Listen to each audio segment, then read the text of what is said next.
Sri Lankans closer and sparked unity amongst different faiths. The BBC's Nitin Shrivastava reports. Weekly visits to this Buddhist temple were a ritual for the mighty Rajapaksa clan. Not anymore. The brothers dominated by tapping their traditional voter base, the majority Sinhalese Buddhist community.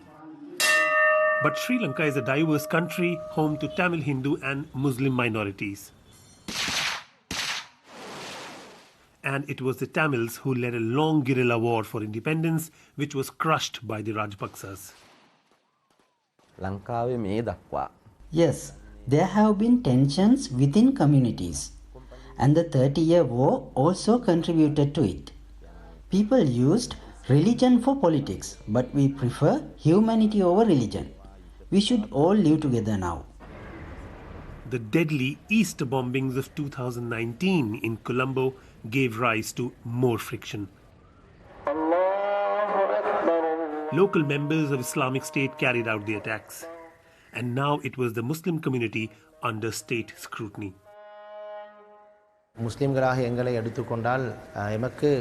suffered a lot as Muslims, especially after the bomb attacks.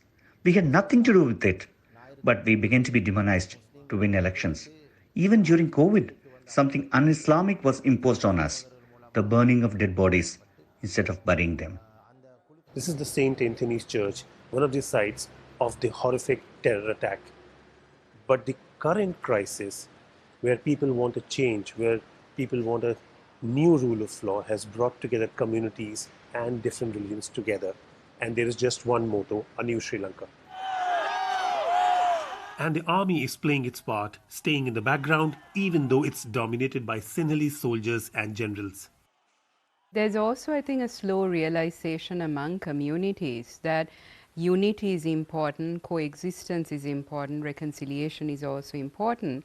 And what's happening now in terms of the protests and the spaces opening up allows people for discussion. So it's quite remarkable that 13 years after the end of the war, these spaces are finally opening up a bit more. Nobody ever thought soaring prices and a shortage of food and fuel would finally heal the nation. And there is growing hope that this new religious tolerance will survive the uncertain economic future. Nitin Shrivastava, BBC News, Colombo.